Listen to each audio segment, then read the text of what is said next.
Hello and welcome everybody back to the EMEA Masters. We are coming into our final day of the game of the day. Not our final day. We got two more or one more day.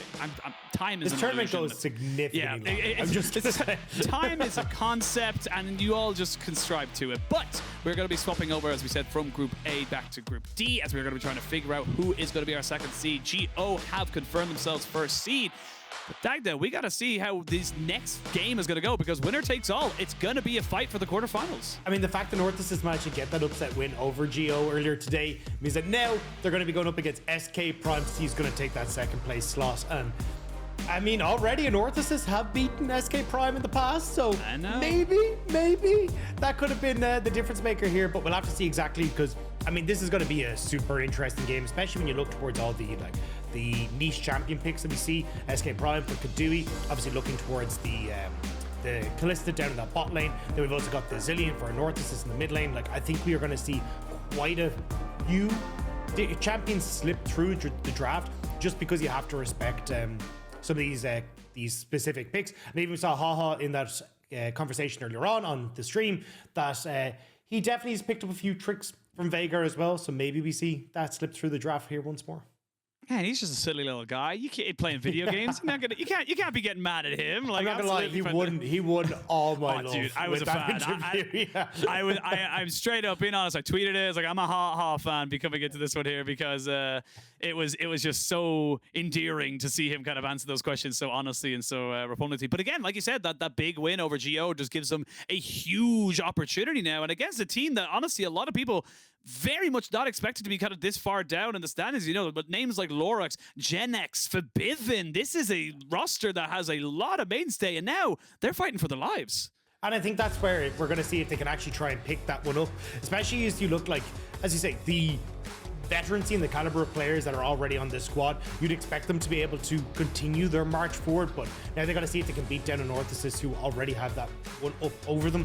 But yeah, I mean, a lot of names that we expect to see pop off. Lurox has been there for a while, Genex as well, previously in the ADC. Febi has been both LEC and LCS, and even then Keduii as well, a name that's been around for a long time in the ERLs and performing at quite a high level for a significant period of time.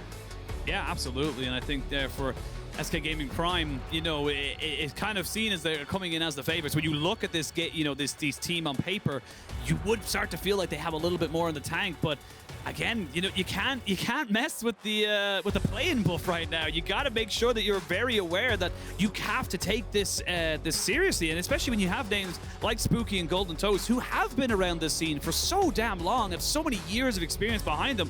They can just kind of push it against you and make you sweat quite a lot. And I mean, we already saw it right against GO as well. But the fact that they were able to bring that team down, now they find themselves just one step away. It'd be incredible to see Anorthosis get into that final stage, like, especially because, I mean, I can't even remember really the last time that we saw a team from the Greek region actually making it to the quarterfinals.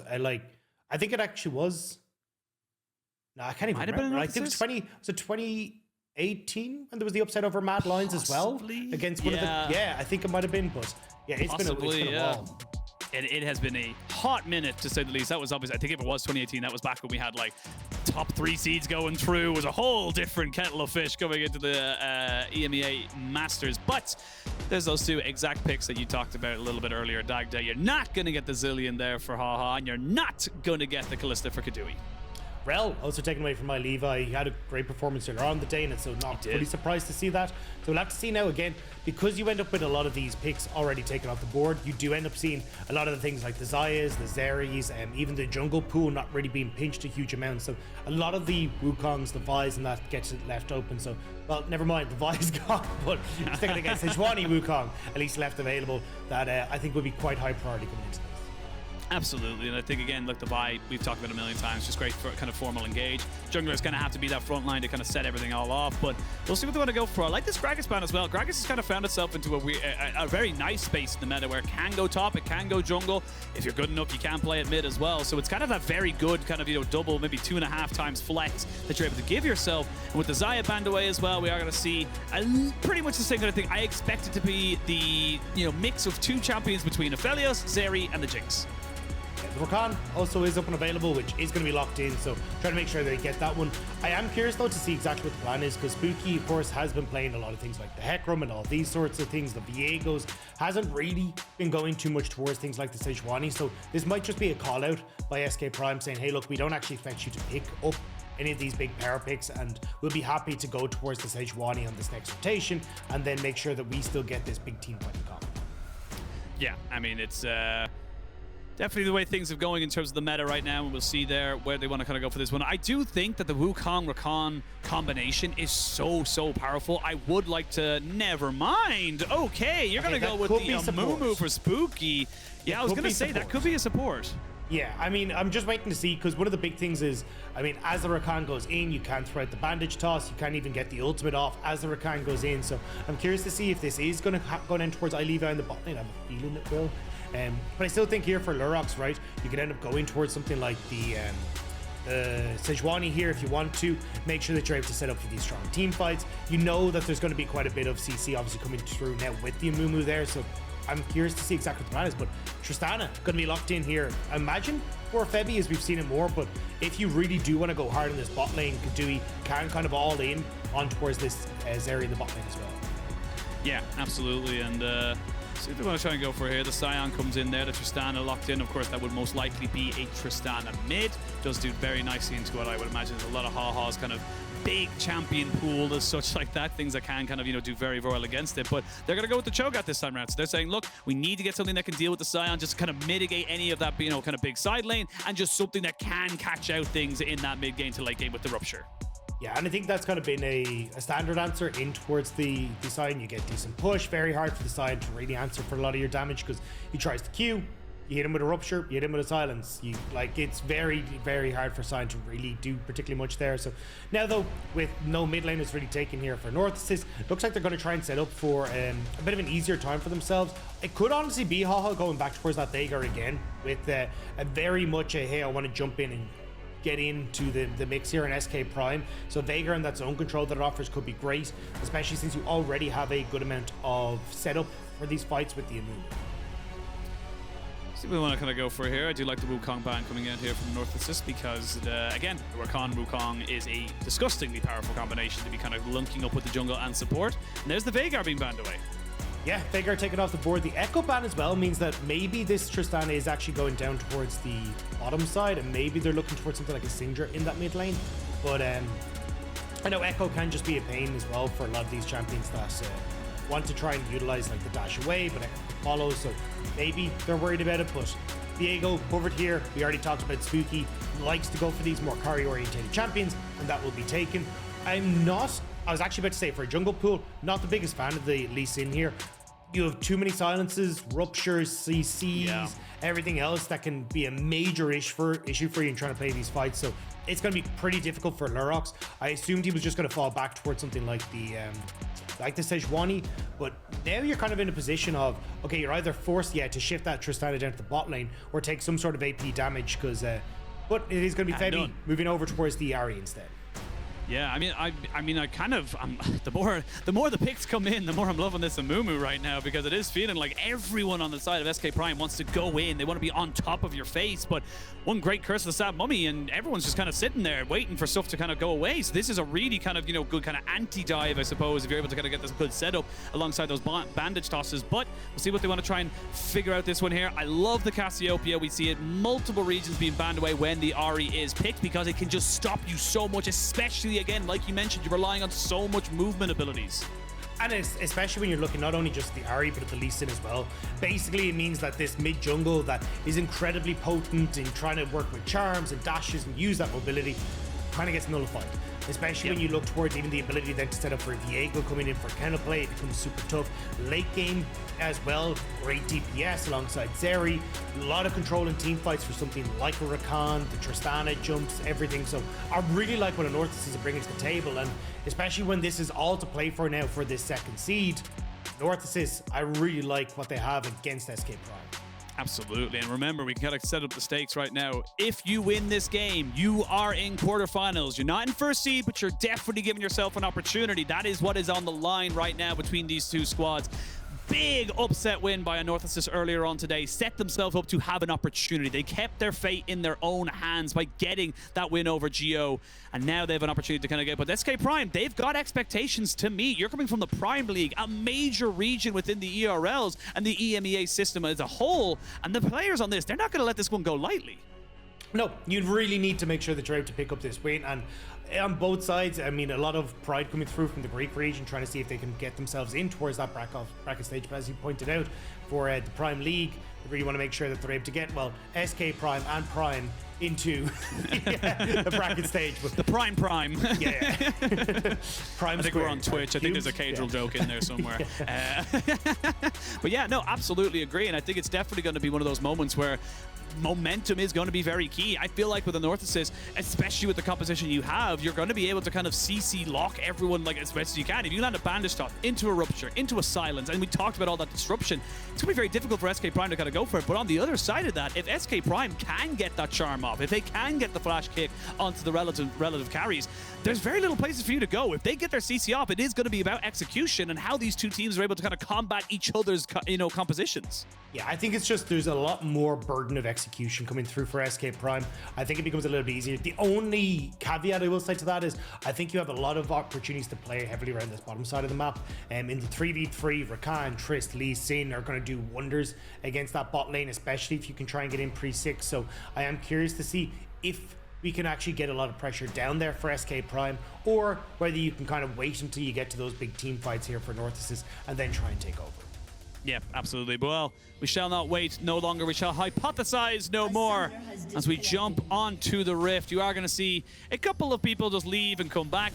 Slight DC issue. It always ends up happening, but we're just seeing the kind of the aftermath of it all. It's just how the kind of server catches itself back up as we jump in for this do or die, win and you are in. It's that simple here in the EMEA end of day 3.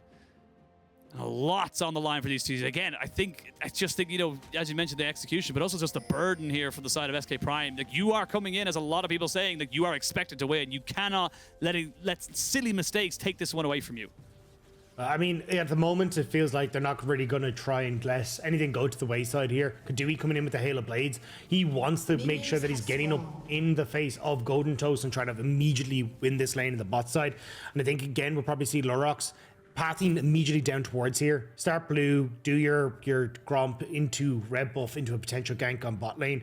Good push, good damage execution. I think SK Prime, that's your one window to really hammer home this early advantage and then try and play around Anorthosis before they scale to lanes. Let's see if there's any kind of early setups right now. Of course, the Ahri for FEBIVEN. I'm one of the most kind of common ones. Of course, when we think of FEBIVEN, I always think the Orianna personally. Some people think of the Azir, but definitely something he has had throughout his very tenured career. You mentioned it earlier. He's been to the LEC, the LCS. He's been to Worlds. He's been around for quite a long time. We'll see what he's able to kind of make do here. Using that veterancy would be definitely something you expect to see from this guy. Again, just to kind of push SK Prime to a much stronger position coming into the next few, again, just put them into quarters, keep this tournament alive for them. Yeah, and I think, again, you're going to be looking to see how you can try and control this early game. I'm keeping my eyes on towards mid. Febi has decent push there and towards the mid lane. You're looking at Keduii, who actually started with the Q, I believe, there. So then he can not push the wave as heavily and try and slow build this into a potential crash and make something happen, but it doesn't look like we're going to see any sort of early plays like with mid-roam and jungle coming down as Lurox. A little bit slow coming down off the bot side, having fully cleared his top end, now moving down to the bot. At level 2, they look for the engage right there, but level 2 gets hit back as well. It's just going to be a flash burn. Bandage Tosh unfortunately hits onto a minion if you're an Anorthosis fan. Everyone just kind of backs themselves away. But again, this is what you talked about. You have the Hail of Blades on the Keduii. You're looking to be aggressive, and everyone knows, if you've ever played League of Legends, level 2 for a Tristana bot is kill time for anyone. And I think as well with the Rakan, you've got a really nice pairing, right? You W in alongside Keduii, set up for the knock-up, but then you can immediately E back out with Keduii as he gets the reset on his jump. So the battle dance is going to be super crucial to actually getting in and out of these fights. But as we're kind of talking about, Lurk, yes, it's nice that he's come down here, but we'll spot that there's no camps here. Knowing that Spooky now is probably on reset, will move back in towards his own jungle. But you don't really have the control here over mid and jungle in the same way that you would have maybe like 2 waves ago. So they all just back away. Yeah, I like that Spooky did there as well. He kind of cleared down from red down to bot side and then kept himself relevant in that bot lane, kind of, starting his recall, making sure that this bot lane wave was getting crashed and he could pick it up. So I like those little movements there, and we'll see if it ends up being anything more off the top of that. As you can see, the scuttle going to be taken up here by Lurox. It's pretty standard setup here for the Lee Sin. Going to be very much looking forward to see how he's able to kind of link up with his, particularly his mid lane. The Ahri and the Lee Sin, such a powerful combination if you can get that charm into the Q off. Yeah, at least at the moment, him showing on bot side here does give the opportunity for the wave crash to come through. So a slight gold lead opening up for Keduii. Cool is picked up by Golden Toe. So he's kind of just saying, look, I want to take hands off the wheel. I'm like, we don't fight. Cool. Handshake. Yeah. Grant, let's just farm this one out. Let's just be bros in this lane. But I really don't think that's the way that SK Prime are going to want to try and make this one happen. Prime moving in towards the mid lane here as well to try and help with Febi. Again, if you can get control over bot side with Keduii, maybe you can lean with Lurox and Prime in towards this mid lane, but it is going to be kind of tough just because, again, the miasma does so much work for you. Even the fact you don't really have any deep-ish wards, apart from the one to spot out the Gromp is respawning, you don't know where Spooky is fully until he shows on towards that ward. I like how tentative it is. It's tense right now between these two teams. Because again, this is such a huge matchup. I don't think I need to keep repeating myself what is on the line, but I don't think anyone wants to be the reason their team loses out. No one wants to be the person that kind of gives away the 2,000 gold lead that leads into a dragon or a herald or a turret or anything else like that. So you can see both teams very happy just to kind of say, look, we're happy to see where things go. I will say FEBIVEN gonna hit level 6 off the wave, getting crashed in here into mid lane, and actually won't be hitting up there. We lost the XP, not quite sure. But yeah, gonna have to get a reset in. We're gonna see the 2 TPs coming out. Neither mid laner with some of their spellbook leads. They are still looking for that lane dominance. Yeah, it's literally just 1 CS and he'll hit level 6. And I think that's where maybe we'll see Lurox try and make a play in towards the mid lane. Gonna start up the dragon at the moment with the push on bot and also just the quick reset coming through on mid.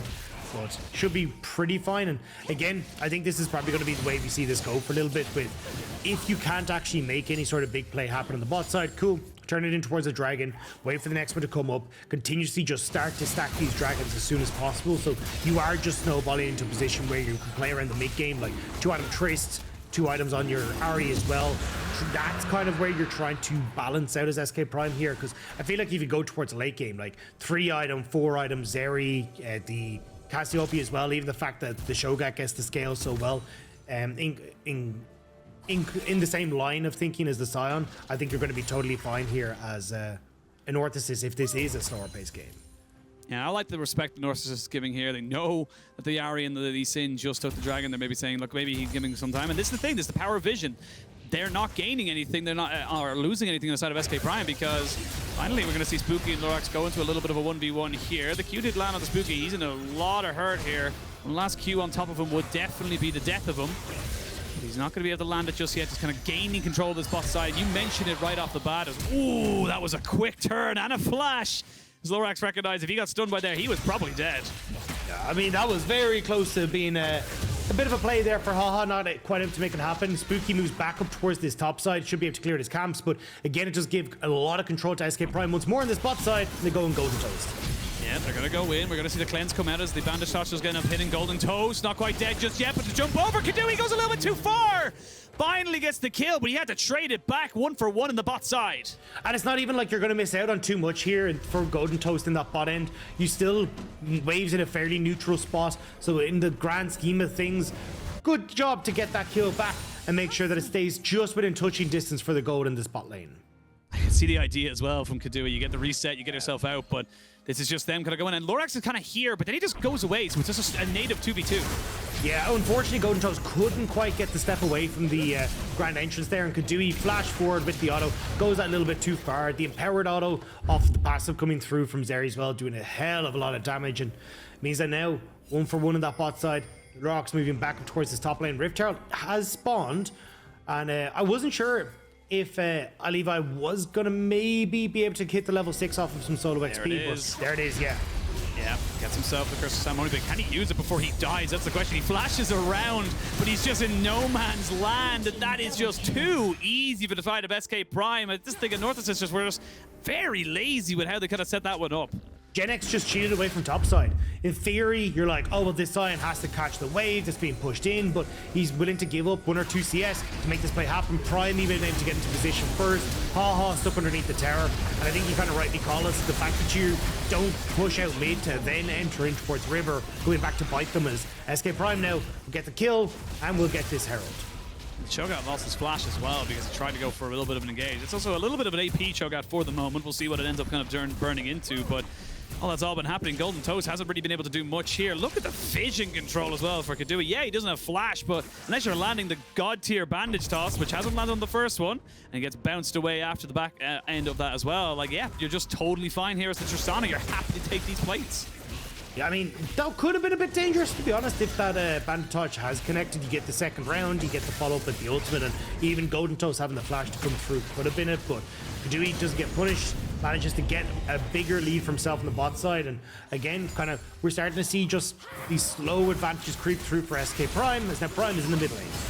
Yeah, we see the charm come out, does get a good petrifying gaze to make sure Prime cannot really do anything else after the fact, so it's just kind of gaining in ultimate, losing very little on your side of SK Prime, and this is good momentum for them right now, but a couple of 1,500 gold, maybe a little bit more ahead. And they've got the dragon first as well, so they are feeling pretty good right here. And Spooky, he's going to get spooked himself as he flashes away, recognizing he is not in a position to take any kind of fight right now. Yeah, you kind of get like 3 advantages for 1 there in the mid lane, right? Prime ends up blowing the ultimate on HawHaw, so that ultimate is going to be available for the dragon that's in a minute's time. You also unlock Febi to make these plays. Yeah, you're going to see the miasma go down and try and protect him out. Nice little move backwards, but it's all going to be for naught. And I say that Prime, and it's the Conqueror coming out, the healing, and HawHaw gets away. The Q does not land, and that is a little bit of an overstep there from SK Prime. They want to try and make good on it, but yeah, HawHaw's moving all the way back. He knows there's people missing. Yeah, could even throw down the miasma once again if Keduii tries to go too deep, so it doesn't decide to follow up. I was about to say Febi can move away from the mid lane to make plays, but they try and make one happen in the mid lane, and this is what we're talking about. The miasma does so much work here. Great sidestep from HawHaw on the Everfrost. Does get hit by the charm, but again, sidesteps the knock up from Prime, manages to get the turnaround kill, and the Conqueror coming through with the healing as well. And that just barely missing from Febi means that he's getting a great turnaround kill for himself. Means the Rod of Ages gets finished up as well, so it's a bit of unfortunate. They want to try and make use of that big kind of spike where you get the Everfrost. It's such a fantastic enabler, especially with something like the Ahri when you get the charm down, but unfortunately not able to make it stick. And honestly, just great movement there from HawHaw, recognizing, look, I don't have the ult, I don't have my flash, but if I just don't get knocked up here, I can turn this around, and it worked out for him. And now again, we'll have to see what they can try and keep up with here. Eyliph in the mid lane, just trying to move across here for the dragon. So I am matching though. Still a push on bot side here for Keduii, so they can actually collapse onto River first. So Anorthosis do need to be careful. Tower. Yeah, that's going to be the tower you'd imagine confirmed here if Keduii can get a bomb on top of it. Golden Toast kind of sent to deal with that one there. It's about a 700 gold lead between the AD carries for the moment. Only really the Rod of Ages is for the Cho'Gath and the Cassiopeia finished up here, so it's not exactly a big power spike by any means, but SK Prime kind of being brought down into this bit of a fight right now. You can see Anorthosis is not willing to just give them over a free dragon and not willing to trade back on the map either, so they're happy to kind of say, look, we'll take this 5v5. We feel like we can go for this now. Great vision from SK Prime is spotting out everything that Anorthosis wants to do though. Flash forward. Oh, here we go. They're going to get themselves a Curse of Stab Mummy, and they're going to get the silence as well. Nothing Prime can do. Nice double knock-up from Gen X, but nothing else there. Keduii has himself hidden in the Dragon Pit. The bot lane does go down. No local gold, but still plenty more going in favor. You get the kill here from the Anorthosis, but you got to reset, which means you cannot take the dragon. It's also just, you are a kind of one trick here. If you get the big ultimate from Amumu, fantastic, we can go in. If not, you don't really have great tools to engage. I mean, maybe a knock up from Eyliph lands, you can follow up, but it's really not ideal. So SK Prime correctly identify that, say, hey, look, we'll happily move in here now that you've got nothing left in the tank. So they get bot tower, they get the dragon, and they're still keeping that gold lead for themselves as well.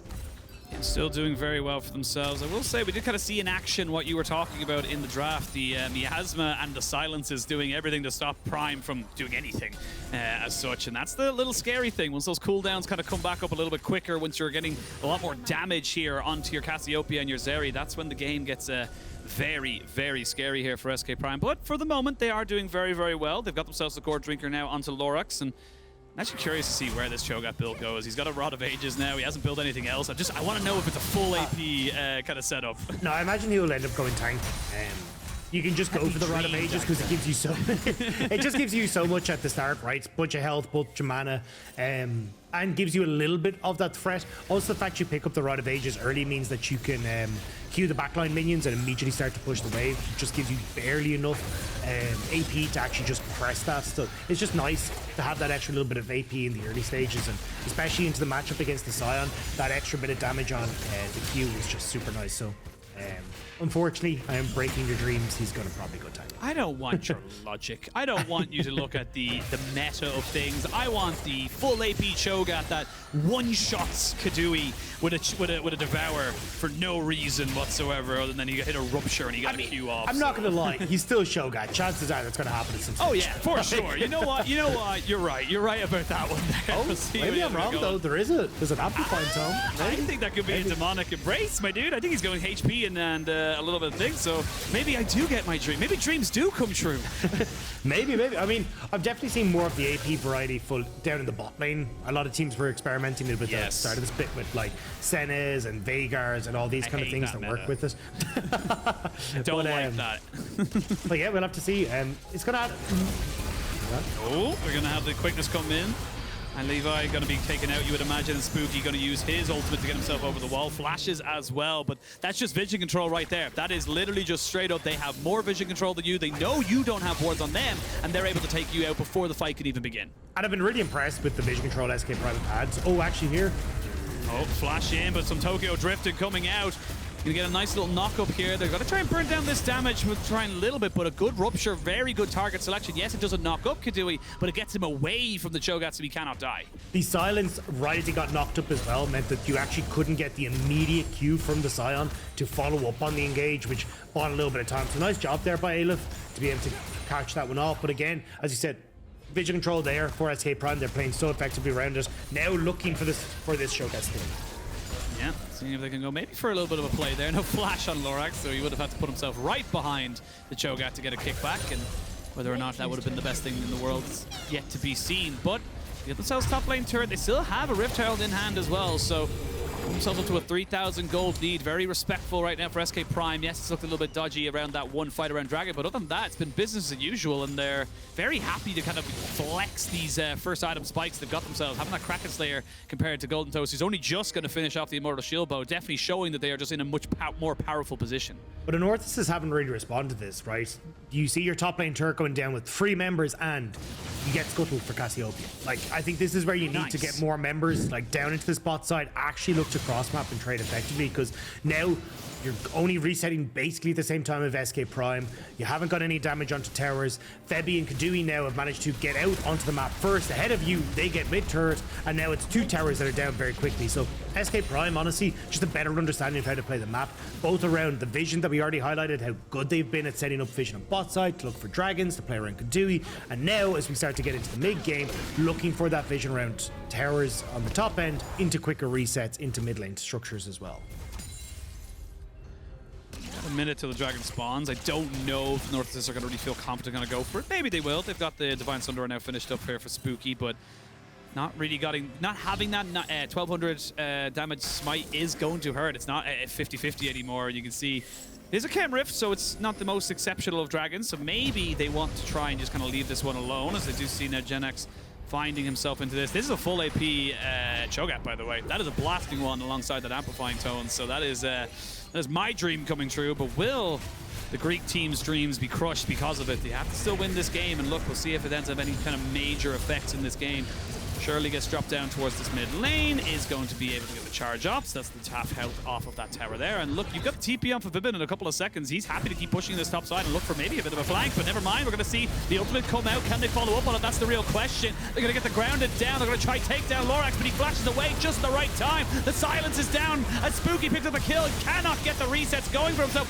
3-man Everfrost stops everybody from jumping out of FEBIVEN. One more can be good enough as HawHaw finds himself the kill. It's a 2-for-1 trade, but does enough of the damage go down onto the Cassiopeia. The bomb will blow up, and he will stay alive. This Cho'Gath is going to be traded back, though. It's a 2-for-2, and everyone needs to try and get themselves away. They're all so low. That was so close to Anorthosis turning that around. Eyliph gets a miracle knock up into the backline right as Keduii goes in, manages to hit both Febi and kind of sets up for the Cassiopeia to go in. But unfortunately, Anorthosis just don't have enough in the tank right now. Still waiting on HawHaw to get there. iLevi goes in. Spooky can't quite get here. And then it's just kind of almost a story of almost, right? Almost get Lurox there for Spooky to reset. Almost manages to take the Rakan to reset. But watch this knock up, Keduii and Lurox. Right as they start to move forward, they get onto, it's onto the Sion and sets up for HawHaw, but now HawHaw too far forward. Immediately Febi turns onto him, and there's just nobody left that's actually tanky enough or has the health bar to go in on Anorthosis' side. Well, see now the dragon was taken. It was cured by SK Prime, but Spooky wants to fight here with FEBIVEN. Will get the Spirit Rush out of him.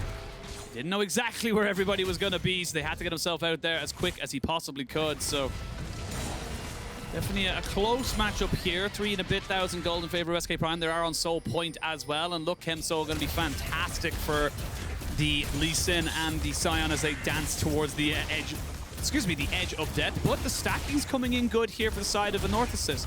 They've got 10 stacks now onto the Cho'Gath. They're going to on the Rod of Ages. They're going to have the Seraph's Embrace and of course the Rod of Ages stacked up very, very soon here for HawHaw. So this is a scaling team comp that if they're given a bit more time, they can go for it, but big second items as well for the side of SK Prime. And that's the problem, the time. You've got literally 4 minutes until you're going to have to try and fight for this Soul, and you're hitting major spike points with the 2 items coming through. Even the fact that Keduii as well going to be able to get a ton of these resets now off from fights should be super important. The saving grace is maybe you can hit level 15 for HawHaw, and having the fully stacked hit on your Seraphs could be nice, but I really think you need just even a needlessly large rod extra to really be able to do that damage, and should be able to maybe just get that, but it's still going to come down really to execution in this fight. And just the moment with SK Prime, the lead that they built up, it's going to be kind of hard for Anorthosis to just immediately fight toe-to-toe. And Spooky has himself kind of caught out. Yeah, I'm not quite sure why he went in on that Spectral Maul, but he did, and he lost his ult from it. I will say he is a level 11 and has plenty of ability haste, so won't be too long of a cooldown. I will say he was just Spectral Maul to move away, and then the ult because he didn't want to get CC'd by Prime, because you're not able to get locked up during that. So I think it was more Spooky trying to hold his position there so they would have a point to fight off for Baron and try and avoid the deep vision going down. But because he got pushed off, that's the Baron vision denied, and the Baron started here for SK Prime. I mean, this is risky right now, but they haven't got any real idea. As you can see, FEBIVEN, they have no idea. They have no clue whatsoever. They do not know what's going on. They're taking their time, and that means the Baron is gone. This is such a great play from SK Prime, and they secure themselves the Baron, and Anorthosis just took too long to react. They were too safe, and they got themselves taken away. The fact that they'd already lost control of that top side should have meant immediately they try and turn over and get that vision back, get something on towards the Baron. But great read coming through from SK Prime. The fact that you'd push Spooky back, he doesn't have ultimate, they can't really try and fight you that easily, and Spooky would have to burn Flash into the pit.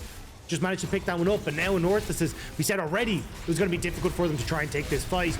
Well, now you're staring down the barrel of having a Baron push, continuously shoving through mid, starting to siege up on towards these outer structures, and giving a ton of control for SK Prime to set up provision on this bot side and prevent Anorthosis from really being able to contest. And again, we look at the fights that have been happening in this game, and Anorthosis have been going toe-to-toe. It's been good from them, to be perfectly honest. They've been able to get some stuff going. FEBIVEN gets caught out, doesn't get hit by the next bandage toss. He does not. He does lose his ult for the ult of the Amumu. Now, can we gonna go for this? But again, like, you know, the mechanics of the team fights are not that too far away. They are very even in that regard, but the macro play has been so good from the side of SK Prime. They've just been able to kind of pull Anorthosis around the map to kind of the beat of their own drum, really, and really struggling to see how Anorthosis are able to kind of bring this one back, as they do lose a turret in the mid lane. And like you said, it's having this so much pressure on top of them. It's going to be Demonic Embrace there on top of Keduii, getting a little bit more damage than not, but still got to be careful. Again, full AP. Keduii does not have himself any way out of this. He's going to have to cleanse. He's going to wait for it. He wants to try and get away, but he cannot. He was waiting a couple more seconds for the flash. He didn't have the rocket jump. That's going to stop this Baron push just a little bit. Massive pick for Anorthosis. Genex, you can see getting tickled by Golden Toast, not able to get that structure down, but it still means that Anorthosis can push in on top side, but it took around too long. Oh, the charm lands. They're going to be able to kind of put everything on top of him. Miasman's not going to do much there. Spooky was trying to play Bouncer, but he was the prey. That's going to be a trade back there, so a 1-for-1 in the extended trade, but you do get the tower here on the Anorthosis. Anorthosis just trying to take too much. Now they're not going to be in a position to reset. They have no jungler for this soul that's about to spawn. They needed to just say, hey, we push out top, immediately reset, rush for dragon. That should have been their prime objective, but unfortunately now it's going to be a prime objective because they just don't have a jungler anymore. Yeah, we can have a look at this fight here. And again, it's just straight up, Keduii has no way out of this, so once he's caught, there's just nothing for him to do. Yeah, I mean, doesn't have the opportunity to flash, doesn't have the jump, so nice pick. But again here, I think you just push out top wave, immediately back, go towards dragon, but because they Anorthosis are like, no, there's no way SK Prime is sticking around, they end up getting caught, and it's 2 versus 3. They just don't have a hope, and no matter what you do here at Viego, there's just no hope of you getting out of that. Yep, you're dead, and Chem Soul is secured. Baron will tick over in the next couple of seconds, but Soul has been confirmed there by the side of SK Prime, so they've got themselves another big buff to kind of work with. Void Staff's been finished up here for HawHaw alongside that Nidhi Rod. He is getting scary, but like you said, time. How much of it do you have? How long can you really hold this one out? Would love to get a third item here onto Golden Toast. You would love to get a third item onto your Cho'Gath, but you know, wants and needs are two very different things. And top lane now being pushed in. This is the power of the Tristana, but now you got the Amumu coming in. Will land a little bit of an ult, but the flash is great from FEBIVEN, forcing out the flash from the Amumu. So, not able to get anything else off that. They do defend the tier 2, but I've always been a bit iffy when it comes to defending these towers. It feels like it's such a hiding to nothing. But the problem is you don't have any more engage for Anorthosis. That's why Eyliph is just trying to see if he can maybe hide on Brush and they can get somebody who walks in. But now outer turret down, this is where it starts to get really, really iffy for Anorthosis. You have to wait so long for that Amumu ult to come back up. It means that SK Prime, as long as they don't get hit by anything by Cho'Gath, are pretty much fine to just keep this one going. And 10x is super tanky, by the way, right now. So he's not under any real threat whatsoever. He's going to be able to just kind of walk away from this. And this is the thing as well, like, you know, your Zeri, who would be the kind of really only person alongside the Cassiopeia to kind of kill this Sion, you don't want to be using your abilities on the Sion. You want to be using them on top of the Ahri, on top of the Tristana, who's now on 3 items, getting that Infinity Edge. And it's just the distance, the range difference between these two compositions is really going to be so difficult for Anorthosis to go back. And honestly, SK Prime, apart from 1 or 2 small moments where they've gotten themselves caught, they've read the map beautifully. They've been able to get themselves in such great positions that have led to the early Baron, that led to the early Soul, and now find themselves in such a great gold lead as well. It's also just the front line from SK Prime is nearly unkillable. Like, you've got high AP damage coming off both the Cassiopeia and the Cho'Gath, but also don't forget, like, Zeri does a decent amount of AP damage off of her E as well. So the fact you've got an early Force of Nature plus this Jack Show makes it very difficult for you to actually try and kill this Sion. Now starting to work his way over towards the Frozen Heart, I believe, or not Frozen Heart actually, he's going to be going Randuin's as well, is going to make that twice as hard. So it just feels like you've got Keduii, who can set up very easily behind this tanky front line, Febi, who can kind of continuously threaten, and iLevi as the sole engage tool, but you are a one-item Amumu who can get burst out nigh on, like, immediately if you ever try and go in. We saw that, Lurox, and we hope and pray that does not bite you in the butt later on in this game. Losing your stopwatch as a Lee Sin when you want to try to be aggressive is definitely not ideal. Eyliph looking to see if he can maybe catch somebody out around this area, but good times for the side of Anorthosis. They recognize, look, we got caught one too many times walking in here trying to get some vision control. Not going to happen this time around with 10 seconds till the Baron spawns. Definitely something they do not want to just let go to the side of SK Prime. SK Prime, though, very much setting themselves up to just kind of keep this pressure and presence around this Baron pit. Nothing you can do as Anorthosis. You need to be a 5-man unit to make it work, because then things like this happen. You get Spooky, who gets caught out, but the flash kick isn't good enough. Spooky gets himself away. They're going to try and jump onto Gen X.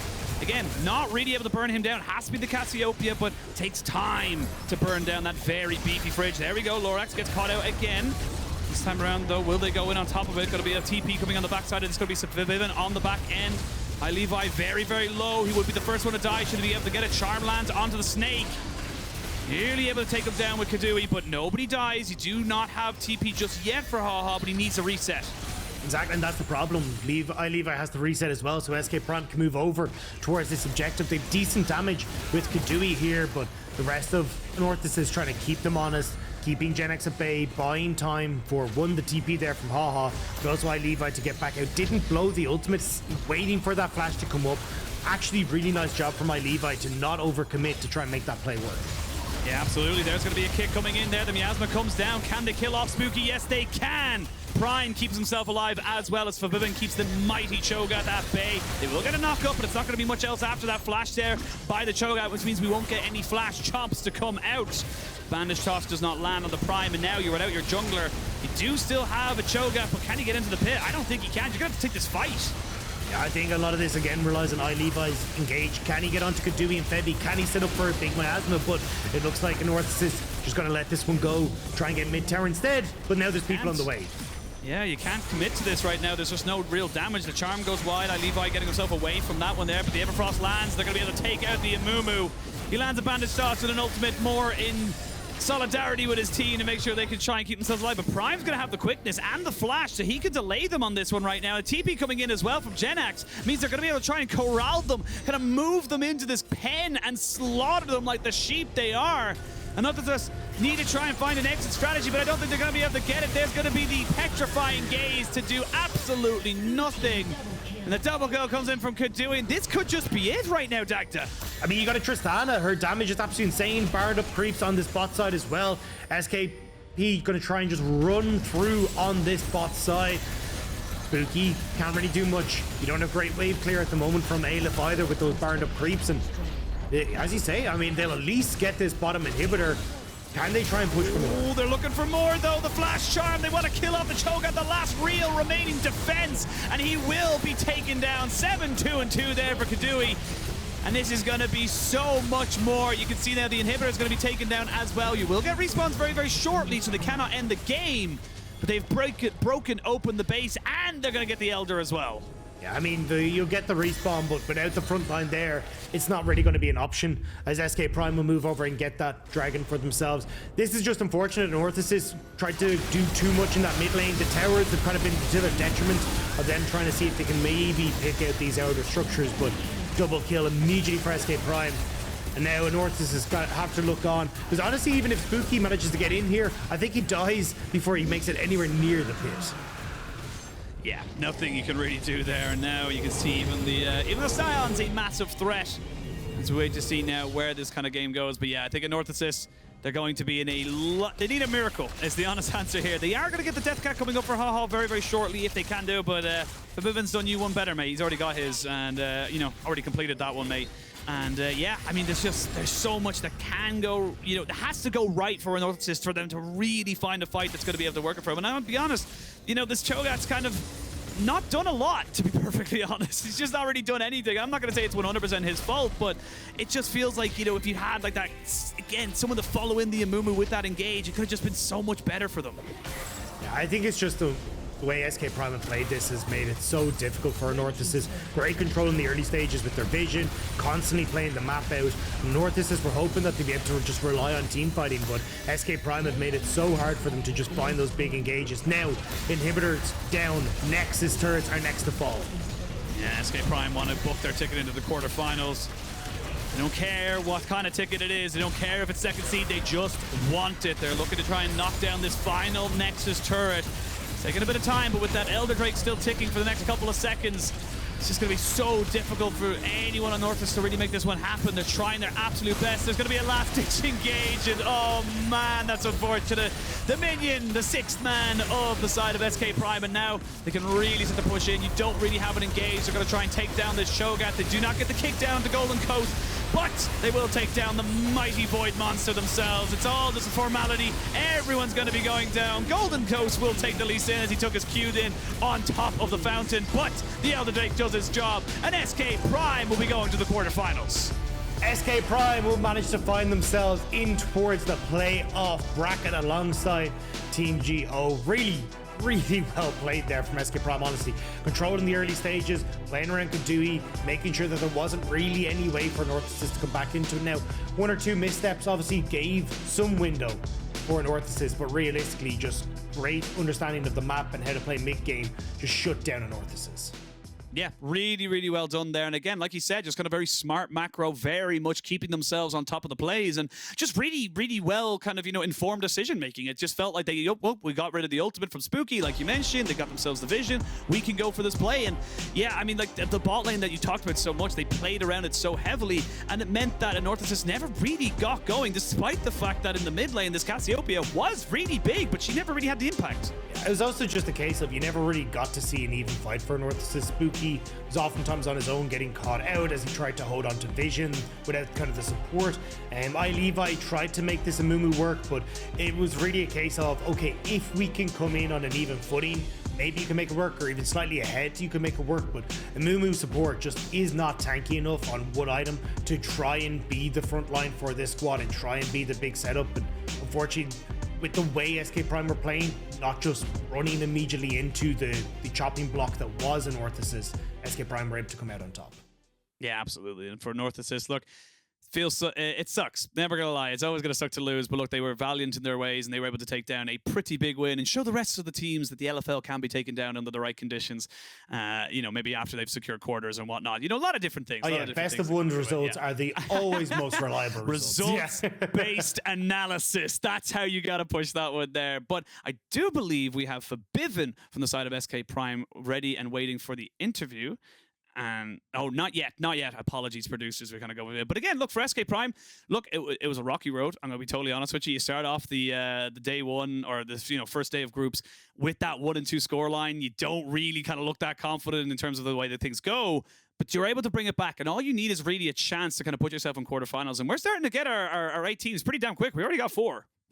Yeah, and I mean the fact that they are already starting to stack and rack, and again, we're kind of seeing, look, SK Prime now managing to get one for the DOC region, looking at a lot of the LFL representatives getting through. It feels like once more we're kind of getting to see the old reliables making it to the top, and nearly Anorthosis were that team that could potentially upset but couldn't quite manage it. Yeah, well, so far we've got ourselves one LFL, one Superliga, and one TCL. So in terms of diversity at the moment, and actually one Prime League as well. So 4 out of 4 regions, I'm pretty happy. I like seeing a lot of different regions make it in. I do think tomorrow is going to show us something, unless Matchco. Come on, Matchco, give us something. But yeah, we're going to have a look now at the final standings of this particular day, as we did have Group A and Group D. No one finishing off 100% with a 6-0. LDLC could still do that tomorrow, but definitely looking at some pretty strong teams looking at those quarterfinals. Yeah, especially Istanbul Wildcats kind of showing what their team fighting is capable of. We're getting to see SK Prime having a very good understanding of how to play the map. Same when you look at Team Go. Like, it's exciting to see how these teams are going to start to face up, and especially for a new region like the TCL adding itself into EMEA Masters. I'm excited to see exactly how far they can push themselves in the tournament. Yeah, and I do believe now we have FEBIVEN from the side of SK Prime. Thank you so much for joining us. And of course, congratulations to you guys making into the quarterfinals. And I must ask, obviously, bit of a shaky day one. You guys were kind of, not feeling the greatest in terms of the results. But how does that kind of prepare you coming into day 2? Was it business as usual, or did you change up things before you came into today? I mean, I guess I can speak for myself the best, right? I believe that I had one game yesterday or 2 days ago on the first play day where I played so bad, and it's very unacceptable, I would say, for my own performance. And then again today I had another game where I played really, really bad. So I'm very happy that I turned that around, I would say, in the last 2 games, because if I didn't, then yeah, I would be really, really disappointed. But I'm really happy that as a team, we also played better in those last games. And I think we kind of felt the pressure that, you know, we have to win. If you lose, you're out. And it's just not acceptable to get out at this point yet.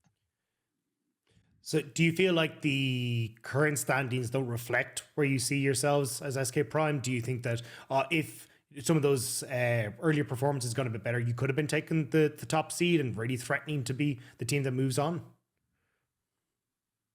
I do believe that, yeah, I think that, for example, the game today against Go, I think we were in a leading position at some point. However, we kind of just threw it away. But I believe that we have shown that we can come back. We have shown that we can match with, obviously, like team like Go in early game, right?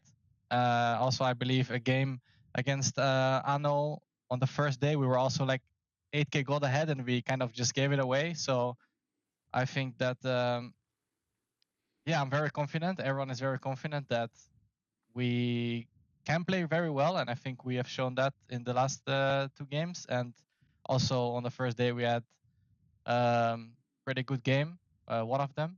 So yeah, I think we can beat any team, but I think every team can also beat us. You know, it's just like that. It's the duality of it all, you know, the coin flip as such. But, you know, obviously, look, you know, you're obviously not happy with the way performance is, but you have made it to the quarterfinals. That is always the kind of big positive. And do you feel like maybe SK Prime might be a bit more kind of, I suppose, set in a best of 5 setup rather than a best of 1? Do you feel like you may be a little bit more confident going into those kind of games? Yeah, I mean, I think everyone enjoys to play best of 5 way more because you come in with a prepared, you know, strategy against the opponents you're going to face. Also, I think you make it extra clear what you want to play, kind of, and you can adapt better to, obviously, game per game, right? And I think that that is good for us. I believe that best of 1s are not really... I mean, you can just get surprised a lot, right? So, like, for example, a team like Anno, they can just pull out like a Cho'Gath or like, you know, some Amumu or some random pick that you don't play against very much. And then they can surprise you. But in best of 5, it's like you can sometimes give champions, see how they play with it, then react and stuff like this. So I'm just really excited and happy that we went through because it was looking rough and it was very stressful, I must say. Well, look, take a deep breath. You're through. Don't worry about that. Don't get me too upset about it. And again, congratulations on the win. Congratulations on getting through. And thank you so much for the interview. Thank you so much, guys. Have a good night. You too. All right. Well, you know, look, I appreciate the blunt honesty, to be perfectly honest, you know, especially for players like these guys. It does feel like you need to be a little bit better, but they made it to quarters, and that's all that matters. Yeah, and I think as well for a team that has, you know, Febi, Febi, Lurox, like so many of these guys that have, and Gen X, guys who have already played in LEC and have really performed at the highest level. I think it's understandable that they want to try and show what they're really capable of, especially when they do get to that quarterfinal stage. So I'm excited to see what they're able to bring out when they're able to prepare for their opponents and they feel like they're actually firing on all cylinders. Yeah, well, we do have a replays, our kind of, you know, setup of the day, how it all unfolded here on the English broadcast, and it was honestly kind of crazy from the word go, literally, as they're on our team, because there was just some great cannon flanks, massive pentakills, and that 45-minute absolute banger, second to last game. It had it all, Dag. It really did. I mean, that's why the EMEA Masters is great, right? You get to see some of the up-and-coming talent really pop off and show their stuff, and even at the regions even getting to battle for their own pride as well. So I'm excited that we got to see Anorthosis, as you can see here, like finding that win over the Team Go, so they could actually maybe push themselves into the final spot, but unfortunately just drop the last hurdle. And we still have now more games coming up tomorrow as well, which I'm going to be very excited to see how they pan out as well. Yeah, as I said, we did finish off our Group A and our Group D, as we can see kind of everyone kind of come into this one here. And I look, you know, maybe Go decided they wanted to try and give over someone to... I love how this is the replay they give them. That's so unfair. That is so unfair to do that to. That's just such a not cool thing to do. But of course, you know, the Heretics were able to kind of get that win there. But again, like, you know, coming into today, I think that, you know, coming out of this, I alluded to a little bit earlier, you do have one team from a lot of the regions that we expect to see from these, the Prime League, the TCL, the Super League, and of course the LFL, all coming out with one. It's tomorrow where we start to see if teams are going to have two representatives, and if they are able to find each other in the quarterfinals. I was going to say as well, there's like one role that I wasn't really expecting to step up over the course of the day, which is going to be top lane. Like, you look at Destroy, obviously, here in this one, Ibo having the fantastic performance on the Gwen. Banderas earlier on in the day, the Cassante performance was absolutely fantastic. It definitely feels like not only are we getting to see some of the teams and the regions that maybe we weren't expecting to put on as hype of a performance, but also some of the roles as well really stepping up to be accounted for. So, I mean, again, like, it just feels like there's so many unanswered questions in this tournament, and now moving in towards the bracket stage, we're going to finally get to see who's going to be able to come out on top. And that's what I love as well. You know, we kind of touched on it a little bit for Best of Fives with FEBIVEN, but it is just such a different beast. It really does feel like when you're in that environment, even if you do lose a game, as you said, you get surprised or something, you know, crazy kind of comes up, but it does feel like you can adapt, you can move forward, and you can get yourself a much kind of, you know, more cohesive kind of setup for yourself. But again, we still have one more day of groups, and we still have 4 more teams to figure out who's going into quarters. Yeah, and we're going to get to potentially see these teams. Well, we're going to have to go see these teams start to come out tomorrow, as we will start off with Group B, I believe it is, before we move on to Group C later on in the day. Yes, so tomorrow morning, you obviously with the 2 games or the 2 groups happening at the same time, we are going to be covering the first 3 games of Group B. And the first 3 are going to be on our particular stream, and then on the later half of the day, we will be moving over to Group C. But of course, similar to today, if there is a much more hype matchup on the other side of the groups, we'll make a tactical substitution. We don't need to be kind of 100% here, but should be expecting that it should be Group B for the first 3, and then Group C for the bottom 3. Yeah, and again, I think a lot of these regions trying to see if they can get themselves a few more of their teams in towards that upper end of the bracket. In towards the bracket stage, especially when you look at like teams like UOL sitting there 2-1, LDLC obviously very high up, but we even heard from Istanbul Wildcats as well earlier in the day that they want to see their Turkish brethren make it through, but they just don't want to face them in those first few games. I was gonna say we might end up having like maybe like an LFL quarters and a TCL quarters. That'd be kind of fun, but maybe not for those regions, but for me as we come into it. But Dagda, that is all the time we have for today. Thank you so much for bringing me to the weird and wonderful world that is the EMEA Masters. Thank you to all of you for watching, and of course, thank you for our production staff. Without them, none of this will be possible. We'll be back tomorrow at the same time, at the same channel, and we'll see you then.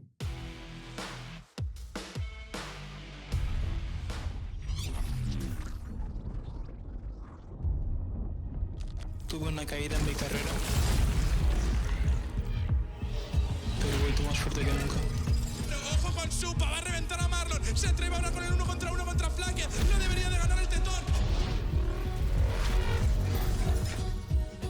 J'ai progressé une étape à la fois jusqu'à arriver au sommet. Il y a maintenant qui est dans la mêlée. Et la côte de Roguette, elle est magnifique du côté d'ADC.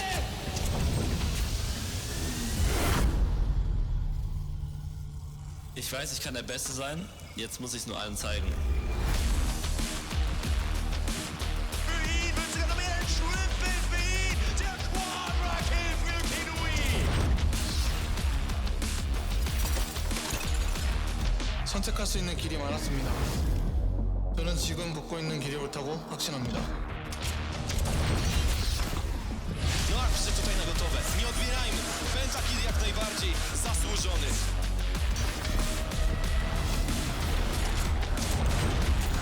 Orada 0 bir değişim. Ayakta kalan son isim Erdemir. Uzun zamandır bekliyordum. Şimdi benim zamanım.